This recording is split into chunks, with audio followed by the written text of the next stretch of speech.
Absent ہمارے والدین تک پہنچائی جاتی ہے کہ آپ کا بچہ آیا تھا یا نہیں آیا تھا، آج وہ کلاس ہے جس کی حاضری مدینہ میں لگ رہی ہے۔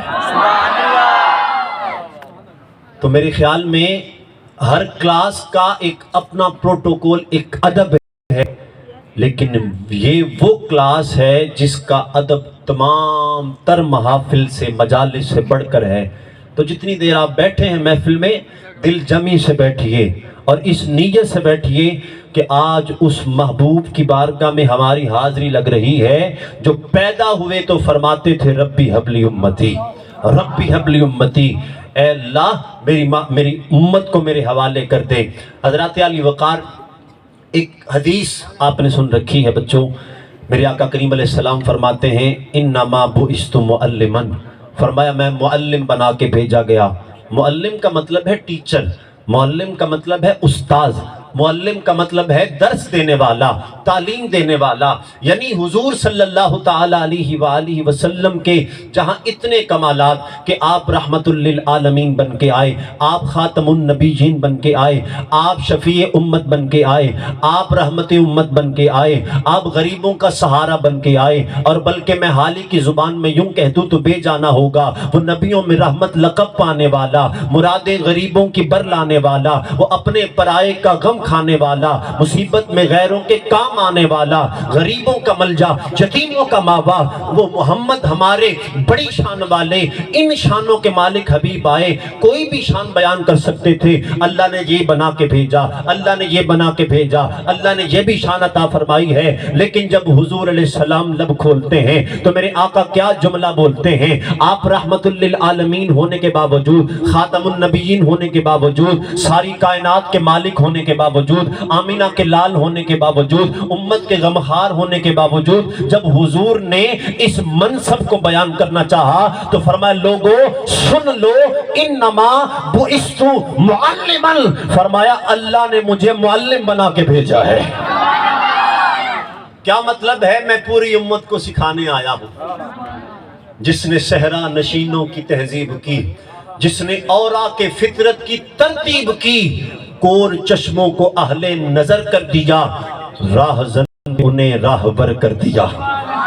یہ وہی محبوب ہیں، عرب کی سرزمین پہ آتے ہیں جہاں جہالت کا دور تھا، جہاں تاریکی کا زمانہ تھا، جہاں والدین کے سامنے وہ بے ادبی کے جملے بولے جاتے تھے، جہاں اساتذہ کے سامنے بے ادبی کا انداز اپنایا جاتا تھا، جہاں بچے کو پتہ نہیں تھا میں نے باپ سے بات کیسے کرنی ہے، ماں سے کیسے مخاطب ہونا تھا، بلکہ یہاں تک میں نے پڑھا ہے کہ ماں باپ کو منڈیوں میں بیچ دیا جاتا، بہنوں کے حق کے ڈاکے ڈالے جاتے، یتیموں پہ ظلم کیا جاتا، غلاموں کو مارا جاتا۔ لیکن جب میرے محبوب کریم آئے ہیں، حضور آ کے بتاتے ہیں لوگوں میں ٹیچر بن کے آیا، میں معلم بن کے آیا، آؤ بتاتا ہوں ماں کی شان کیا ہے۔ فرمایا الجنت تحت اقدام الامہات، جنت ماں کے قدموں کے تلے ہے۔ فرمایا میں بتاتا ہوں باپ کون ہے۔ فرمایا رضا اللہ فی رضا الوالد، فرمایا باپ کی رضا میں رب کی رضا ہے۔ فرمایا میں بتاتا ہوں بہنوں کے حق کیا ہیں، میں بتاتا ہوں بیٹیوں کا حقوق کیا ہے۔ فرمایا جس نے ایک بیٹی کی تربیت کی، دو کی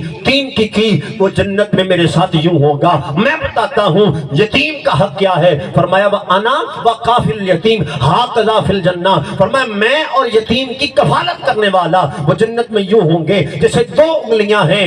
کیوں؟ میرے آقا نے درس اخوت دیا، درس محبت دیا۔ کیوں دیا؟ کیونکہ میرے آقا ٹیچر بن کے آئے ہیں۔ اب تھوڑی دیر ذرا آپ توجہات کا مرکز اس محفل کو بنائیے گا، ذرا توجہ کیجئے گا۔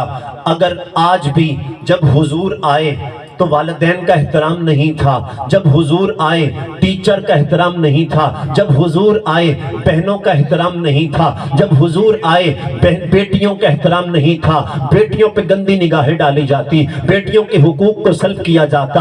اگر آج ہم میلاد منانے والے، حضور کے میلاد کو سجانے والے، اگر آج بھی ہم، اگر توجہ کیجئے گا، اگر آج بھی ہمیں پتہ نہیں کہ باپ سے بات کیسے کرنی ہے تو ہم نے میلاد نہیں سمجھا۔ اگر آج بھی ہمیں والدہ کے احترام کا نہیں پتا تو ہم نے میلاد نہیں سمجھا۔ اگر آج بھی زمانہ جاہلیت میں جیسے بہنوں کے حقوق پہ ڈاکے ڈالے جاتے تھے، اگر آج بھی میلاد منانے والا بہنوں کے ساتھ وہ لہجہ اختیار نہیں کرتا جو میرے مصطفیٰ کا تھا، وہ آپ نے 9th کلاس میں نہیں پڑھا؟ حضرت شیمہ آتی ہیں، میرے آقا کریم استقبال کرتے ہیں، کھڑے ہو جاتے ہیں، ان کی سفارش قبول کرتے ہیں، اور جناب ان کے کہنے پہ سارے قیدی آزاد کر دیتے ہیں، مالا مال کر دیتے ہیں۔ حضرت سیدہ حلیمہ آتی ہیں، چادر بچھا دیتے ہیں، چادر بچھا کے حضور باتیں کرتے جاتے ہیں، کرتے جاتے ہیں، کافی وقت گزر جاتا ہے۔ جب وہ بوڑھی چلی جاتی ہیں، اماں چلی جاتی ہیں، صحابہ پوچھتے ہیں سونیا یا رسول اللہ یہ آنے والی کون تھی؟ میرے آقا لب کھولتے ہیں، فرمایا ہذہ التی امی ارضعتنی، فرمایا یہ میری وہ ماں ہے جنہوں نے مجھے دودھ پلایا تھا۔ تو جو اپنی رضائی ماں کا اتنا احترام کرتے ہیں وہ سیدہ آمینہ کا کتنا احترام کرتے ہوں گے۔ تو حضور علیہ السلام کی سیرت کے پہلوؤں میں سے ایک پہلو یہ ہے کہ میرے آقا نے والدین کا ادب سکھایا، والدین کا احترام سکھایا۔ اور یہاں یہ بات کرتا چلوں، آج ہم کلاس میں بیٹھے ہوتے ہیں، استاد کہتا ہے بیٹا توجہ، ہم کہتے ہیں ادھر کام میں، ہم کہتے ہیں بیٹا بات نہیں کرنی، ہم کہتے ہیں ٹیچر تو کہتا ہے ہم نے تو کرنی ہے۔ تو میرے خیال میں ہم نے اپنے اساتذہ کی اس عظمت کو نہیں سمجھا جو منصب میرے آقا لے کے آئے تھے۔